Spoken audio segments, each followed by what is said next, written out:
Oye, ¿alguna vez te has detenido durante tu tiempo libre a buscar sitios en los que a lo mejor jamás vas a poder visitar, pero que de todos modos te da curiosidad saber cómo son? Estoy hablando de lugares como el Área 51, como Chernobyl, bases nucleares o Cabo Cañaveral, por ejemplo. Bueno, en realidad no está tan restringido, pudieras visitarlo si fueras astronauta. Y hablando de Cabo Cañaveral, búscalo rápidamente en Google Maps, te aseguro que no te vas a arrepentir. Es un fino hilo de tierra que separa a Merritt Island del Océano Atlántico. Se extiende más o menos por 50 kilómetros, pero más allá de la posición en la que está, porque está de hecho cerca de la Florida, más allá de eso, la relevancia que tiene Cabo Cañaveral para todo el mundo, por lo que es conocido, es la base de operaciones espaciales de Estados Unidos desde 1950. Y es que en la década de 1940 hubo un avance tremendo de los cohetes espaciales que de hecho empezaban a representar un potencial peligro para la población, porque la base anterior, que era el desierto de Nuevo México, ya quedaba un poco chico. Es decir, los cohetes ahora eran más potentes, llegaban más lejos, y podía ser que durante el aterrizaje o durante el lanzamiento, si es que hubiera algún accidente, las partes de los cohetes antes no se reciclaban. Entonces, podía ser que estas piezas cayeran en lugares habitados. Entonces, era un potencial peligro para la población. Cabo Cañaveral cumple dos especificaciones muy particulares. La primera es su proximidad al mar. Esa parte ya está solucionada. Entonces, si llega a caer un componente de un cohete, vaya, no hay mayor problema con que caiga al mar. Pero la segunda es un poco más técnica, y es que al estar más cerca del Ecuador, Cabo Cañaveral facilita lanzar los cohetes y ponerlos en órbita.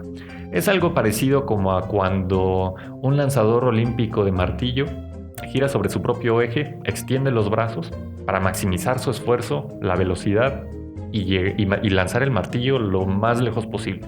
Los científicos utilizan el ecuador para poder maximizar ese esfuerzo, esa energía que necesitan los cohetes para poderlos poner en órbita. Cabo Cañaveral cumple estas dos especificaciones y es por eso que la hacen tan idónea para poder lanzar cohetes y ponerlos en órbita. Por si no me conocen, soy Germán Gómez, maestro en diagnóstico y genética molecular por la Universidad de Nottingham en Reino Unido. El día de hoy vengo a hablarte de la biología molecular, una ciencia que, aunque pareciera muy ajena a ti, en realidad no lo es. De hecho, está contada con miles y miles de historias que poco a poco se van haciendo más familiares. Y esta es una de ellas. Bueno, ¿y por qué te estoy platicando todo esto? Déjame llevarte un poquito más para atrás para recapitular un poco. A medida que la Guerra Fría entre Estados Unidos y la Unión Soviética se agudizaba, el conflicto escalaba, también la carrera por el espacio, la carrera espacial se aceleraba. Esto era particularmente bueno porque supuso un cambio de paradigma para la humanidad. Misiones como Explorer, Apollo, Pioneer, Mariner, Voyager, Sputnik, Luna, Vostok, Venera, Voskhod. Con cada misión exitosa, la humanidad lograba extender un poquito más sus brazos, lejos de la Tierra y casi un poco más lejos del sistema solar.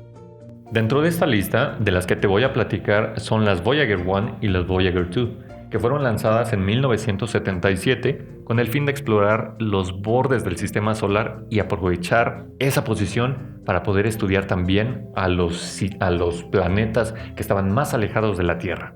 23 años después, cuando la Voyager 1 estaba sobrepasando Saturno y estaba más o menos a 6,000 millones de kilómetros de la Tierra, el astrofísico Carl Sagan, quien en ese entonces formaba parte del equipo de la NASA a cargo de esa misión en específico, les pidió al resto de su equipo que giraran la cámara de la Voyager 1 con el fin de captar por última vez una foto de la Tierra. Y es que esta foto en realidad es una composición de 60 imágenes en la cual puedes tú observar que está de hecho llena de ruido negro y está segmentada por 3 rayos del sol, un punto azul pálido justo en medio. Ese punto azul pálido es la Tierra. Esta imagen, te puedo decir, que cimbró la perspectiva, el paradigma de la humanidad en el cosmos. Y es que, mira, imagínalo nada más por un momento lo que representa una imagen de este tipo. Tú estás acostumbradísima a, por ejemplo, ver una imagen de la Tierra en Google y sabes que es casi una esfera. No es una esfera, pero imagínate que es una esfera. Es súper fácil que puedas ver una imagen de la Tierra hoy en día.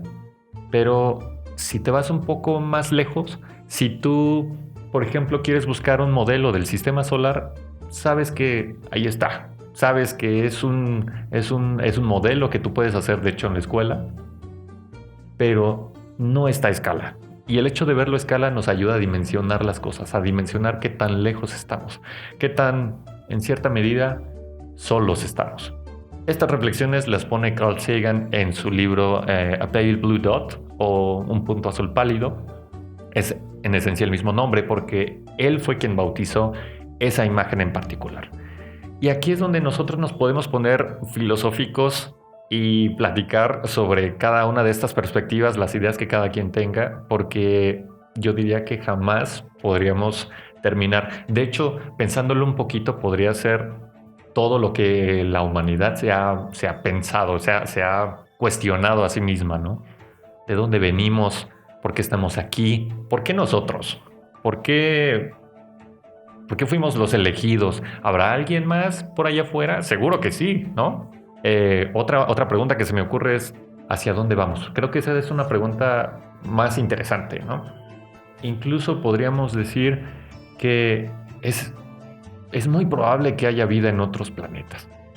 Pero el hecho de ver una imagen de este tipo, búscala rapidísimo, es un punto azul pálido o a pale blue dot en Google Images o Google Imágenes, y ahí podrás ver la foto. Yo sé que es a lo mejor un poco difícil ubicar la foto de la Tierra, pero te prometo que es un puntito, es un píxel en la imagen justo en medio. Bueno, entonces aquí es, como te digo, donde nos podemos poner súper filosóficos, porque de hecho, si lo vemos desde un punto de vista pesimista, dirías, bueno, pues, ¿qué sentido tiene que yo haga bien las cosas si de todos modos pues soy un punto insignificante, ¿no?, en el cosmos? Este tipo de cuestiones en realidad son más trascendentales porque esta imagen, vaya, nos está diciendo de una forma muy indirecta dónde están nuestros miedos, dónde están nuestras creencias, dónde están nuestras motivaciones, dónde está tu crush, dónde está el amor de tu vida, dónde están todas tus aspiraciones, todos los reyes que alguna vez vivieron, todas las ambiciones, la gente mala, todas esas cosas están allí. Entonces, el hecho de que tú veas esa imagen y te preguntes qué papel tienes dentro de ese píxel, ese pequeño puntito en esa foto, pero vaya, el punto es, ¿por qué nosotros somos buenos? ¿Vale la pena, de hecho, ser buenos? No tiene significado alguno para el resto del cosmos, ¿no? O sea, dentro de todos los píxeles que tú ves allí, y todavía hay más que no logramos ver. Es una imagen que se capturó hace casi 50 años, pero la idea es justamente, desde mi perspectiva, que podemos de hecho ser más optimistas. ¿Por qué? Porque toda acción que tú hagas, bueno, que yo haga, por lo pronto yo lo veo así, ojalá que tú lo vieras así también, pero cada acción que tú veas en realidad es todavía más significativa porque no sabes qué es lo que hay afuera, quién te está observando, o si alguna vez a alguien de hecho le va a importar. Entonces, creo yo que en ese pequeño espacio, en ese píxel que tienes de esa foto, en ese tiempo que tú tengas para poder hacer cosas, creo que son más significativas. Creo que es una foto muy motivacional con un trasfondo tremendo y que pues podemos aprovechar podemos aprovecharlo de manera que nos dé una perspectiva aún mejor, creo yo. No sé, a lo mejor tú podrás decirme que te inclinas un poco más por el aspecto pesimista o a lo mejor religioso. Está bien, pero el simple hecho de ubicarnos, de vernos justamente en esta imagen, reflejados de alguna manera en esta imagen, nos da bastante perspectiva. Estas preguntas, como de dónde venimos, a dónde vamos, quiénes somos, también esa es una pregunta bastante sencilla, pero bastante compleja de responder. Déjame decirte que es una de estas preguntas, o de hecho algunas, más o menos a la mitad, fueron respondidas por el biofísico Francis Crick y el biólogo James Watson. Curiosamente, más o menos por los años en los que Cabo Cañaveral se empezaba a establecer como la base de operaciones de Estados Unidos. Y curiosamente, al igual que lo haría la Voyager 1 en 1990 cuando capturó a la Tierra en esa fotografía famosísima, este cambio de paradigma también vendría en una fotografía. A diferencia del telescopio que nos permite extender nuestra visión a lugares muy muy lejanos, el microscopio es un aparato que nos permite ver más allá, pero a un mundo mucho más cercano, si lo decimos de alguna manera. Y es que el microscopio nos ayuda a poder observar objetos que son mucho más pequeños de lo que estamos acostumbrados. Como un breve recuento histórico, un contexto, si lo quieres ver de esta manera, el uso de los lentes para poder observar objetos mucho más pequeños, de hecho, es bastante viejo. A diferencia del telescopio que nos permite situarnos en mundos y galaxias súper lejanas a la Tierra, el microscopio es un instrumento que nos puede ayudar a observar objetos mucho más pequeños de lo que estamos acostumbrados. Pero su uso no es nuevo. De hecho, los griegos, los romanos, ya traían esta idea de usar los lentes para poder ampliar nuestra visión a objetos mucho más pequeños. Pero los primeros usos se fueron formalizando más o menos por los 1600. Pero en definitiva, uno de los grandes expositores de esta técnica fue Anton van Leeuwenhoek, quien logró pulir sus lentes, desarrollar sus propios microscopios y podía observar, podía experimentar y poder analizar cualquier cosa que se le ponía enfrente, desde insectos, desde agua sucia, y platicaba estas hazañas, pero se guardaba muy celosamente cómo es que hacía estos lentes. El mundo microscópico abrió sus puertas y nos permitió explorar, conocer cómo es que estaban construidas las cosas, pero particularmente cosas vivas. Así que estudiar la estructura de las células fue más que nada cuestión de tiempo. Sus organelos eran intrigantes. Las pasas eventualmente serían las mitocondrias. Y esos pequeños tubos, como los que utilizan los payasos en las fiestas, serían el aparato de Golgi y el retículo endoplásmico. Y esa especie de ojo que estaba en el centro resultaba que era el núcleo. En realidad, con el tiempo, los microscopios y sus lentes se fueron refinando, se fueron afinando, y poco a poco pudimos observar a mayor detalle estas estructuras dentro de las células, hasta que nos encontramos con una limitante. Esa limitante era la resolución, y es que en algún punto ya no podía, físicamente ya no era posible que nosotros pudiéramos observar a mayor detalle esas estructuras. Hasta que en un contexto completamente diferente, Charles Darwin, el famoso naturalista inglés, que en ese entonces no era tan famoso, hablaba sobre un factor de cambio.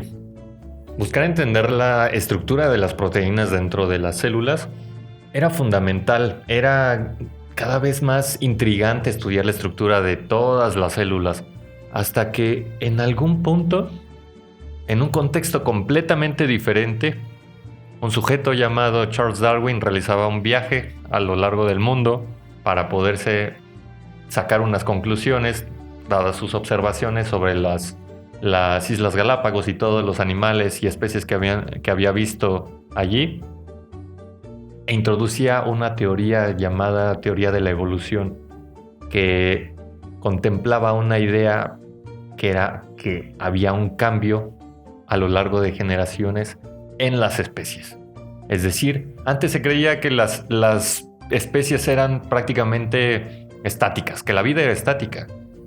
Y de hecho, esto es algo curioso porque si nosotros remontamos esta idea hacia el pasado, podemos incluso verlo en ejemplos como lo es la Biblia, por ejemplo. Porque de hecho, si analizamos cómo es que está narrada la creación, nos dice que los animales prácticamente pues se originaron de esa manera, ¿no? De la manera en la que nosotros los conocemos. No habla nada del factor de cambio que Charles Darwin estaba introduciendo.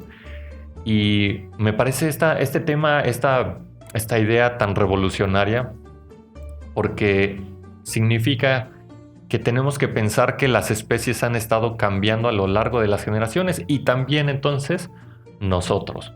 Y aquí es donde también pienso que hay una malinterpretación en cuanto a la teoría de la evolución que, vaya, quizá todos los colegas evolucionistas que saben muchísimo más que yo y que están más adentrados en el tema hacen muchos corajes o a lo mejor están en desacuerdo con cómo se utilizan ahora los conceptos pues meramente de evolución en la vida cotidiana, en el léxico cotidiano, porque este factor de cambio es acumulativo, no es, por ejemplo, como dicen que nosotros evolucionamos con cada cosa que nos pasa. Yo no lo utilizaría de esa manera, probablemente ellos tampoco, pero más bien nosotros lo que tenemos que entender es que este factor de cambio, esta evolución, está mediada en millones de años, no está mediada en el corto plazo, sino en el muy, muy largo plazo. Entonces, cuando Darwin nos empieza a hablar de cambio, empieza a romper todo este paradigma acerca de la vida que es completamente estática, ¿no? Entonces, es algo parecido a como un boceto que siempre se le puede añadir más detalles, o a la aerodinámica, por ejemplo, de un auto de Fórmula 1 con la cual tienes que ajustar con cada carrera. Bueno, entonces la vida va cambiando. ¿Y dónde estará ese cambio?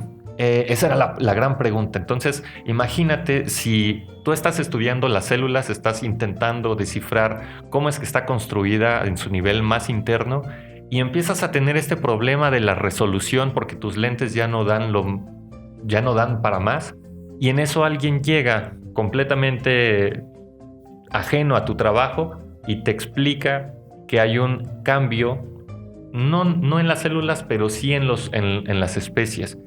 Seguramente ese cambio se detona o se origina en las células. Entonces, esto te origina a ti o te causa una intriga por saber dónde está ese cambio. Pero es hasta que casi por la fecha en la que Charles Darwin también nos introducía esta teoría de la evolución, que un monje austriaco llamado Gregor Mendel hace unos experimentos con sus chícharos y resulta que nos explica cómo es que se da este factor de cambio, sin saberlo, y también intenta comunicárselo a Charles Darwin, pero Charles Darwin no le hace mucho caso. Entonces, ese factor de cambio se le revela en sus experimentos con chícharos, que eran fácilmente más de 8,000 chícharos, y se le revelan las leyes de la herencia. Ese es el factor de cambio. ¿Por qué? Porque, por ejemplo, tú no eres exactamente idéntico a tu mamá o a tu papá, o, por ejemplo, a tus abuelos. Vas cambiando a lo largo de las generaciones. Pero este factor de cambio, como te repito, en el caso de Charles Darwin, que es a lo largo de millones de años, ¿qué tanto podríamos cambiar nosotros como especie?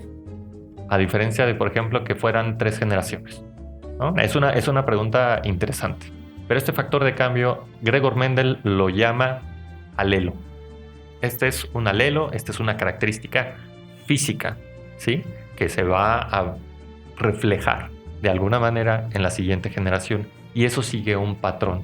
Entonces, si sigue un patrón, ¿cómo es que nosotros podemos verlo? ¿Dónde está? Posiblemente está en la estructura de las células, ¿no? Entonces, es por eso que se vuelve fundamental estudiar a las células a su nivel más estructural, en su nivel a más detalle. Era por eso tan importante. Pero después resulta que andar explorando todos estos organelos nos causa un conflicto, porque como ya te mencioné, este problema que teníamos era el de la resolución. Entonces, encontrar este factor tenía esta limitante tremenda.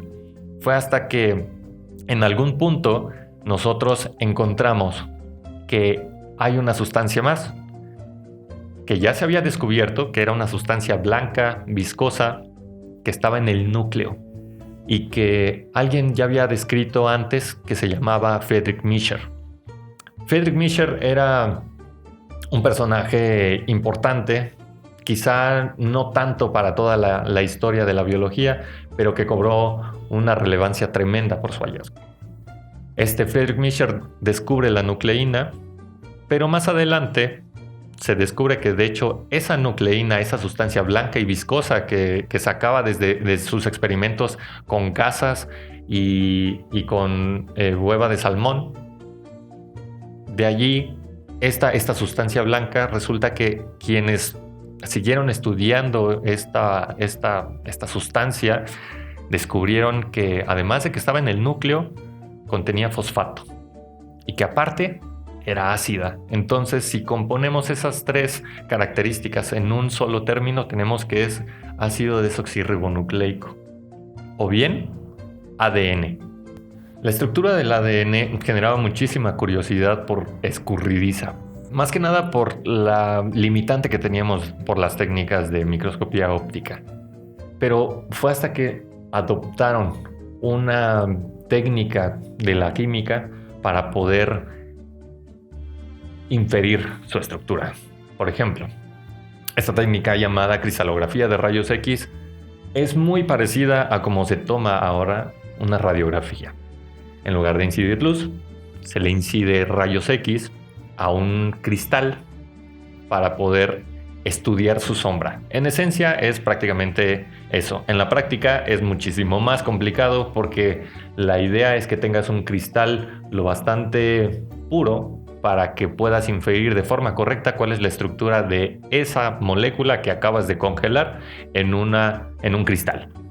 Esta técnica es bastante complicada, pero afortunadamente no para Rosalind Franklin, quien estudiaba y practicaba esta técnica hasta pulirla, justo como Anton van Leeuwenhoek con sus lentes, pero Rosalind Franklin con la cristalografía. Y fue ella quien tomó la famosísima fotografía 51 del ADN, en la cual se veía una sombra. Si la buscas justo ahora en Google, puedes observar que es una especie de X que está segmentada por cada uno de sus brazos. Y eso, por lo menos para ella, era una pista de cómo es que estaba construida la molécula de ADN. Pero no fue ella quien descifró la estructura. De hecho, fue Francis Crick y James Watson quienes, con ayuda de su trabajo, de hecho sin su permiso, tomaron su fotografía y con ella pudieron construir su propio modelo del ADN que resultó correcto, pero que además les ayudó para poder proponer cómo es que se transmitía ese factor de cambio que era el ADN, cómo es que transmitía esa información genética a lo largo de las generaciones. Y eso fue una revolución, y eso cambió el paradigma de cómo entendemos la vida actualmente. Porque ahora, para ti, es seguramente muy común escuchar que la molécula de ADN, que los genes, que la herencia, pero hasta hace 70 años no era nada común. De hecho, lo podemos ver en películas, en series, en libros, en infinidad de situaciones, o incluso en la forma para expresarnos, en el léxico ya cotidiano. De hecho, decimos que ciertas actitudes, por ejemplo, están incluso en nuestro ADN, ¿no? Cosas como de ese sentido. Pero vaya, si nos remitimos a nada más lo científico, podemos decir que esa estructura, que de hecho se asemeja a una escalera de caracol que gira a la derecha, se fotocopia de alguna manera para poder transmitir esta información genética. Pero hablar concretamente del trabajo de Rosalind Franklin y de cómo James Watson y Francis Crick pudieron determinar esta estructura y se basaron en su trabajo, merece su propio capítulo porque esta historia está ensombrecida con una falta de ética y honestidad intelectual tremenda. Desde entonces, el ADN ha sido objeto de estudio de un montón de disciplinas como biología, física, química, medicina, ecología, etc. Cada una de ellas aporta ideas, aporta conceptos para poder entender cómo y por qué es que esta molécula es la que moldea o ha moldeado la vida en la Tierra. Y es que no es una exageración hablar del origen de la vida a partir del ADN. De hecho, hay muchas teorías del origen de la vida, pero si nos remitimos a la evidencia, es cada vez más evidente que, de hecho, el ADN es el segundo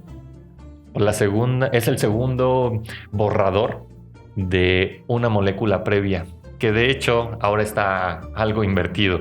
Para no hacerte bolas, simplemente el ADN es la versión compleja de una molécula más sencilla llamada ARN. Y esa molécula de ARN, tú la conoces ahora porque esa molécula es la base de las vacunas para COVID-19. Bueno, algunas de ellas. Irónicamente, el ADN nos ha revelado más información de quiénes somos nosotros, de por qué estamos aquí, que en más de 200,000 años que llevamos de historia. Cabo Cañaveral no es solamente hoy en día la base de las operaciones espaciales de Estados Unidos, sino un recordatorio de lo capaces y de lo lejos que podemos llegar para poder estudiar nuestro origen, de poder entender en dónde vivimos y hacia dónde nos dirigimos. De hecho, la respuesta está mucho más cerca de lo que pensamos. En agosto del 2012, la Voyager 1 entró a espacio interestelar, es decir, salió del sistema solar. Los científicos creen que en unos 40,000 años, la Voyager 1 va a estar más cerca de una estrella, de una enana roja llamada Gliese 445, y va a empatar con otra estrella llamada Ross 248, como las estrellas más cercanas a nuestro sistema solar a 1.7 años luz.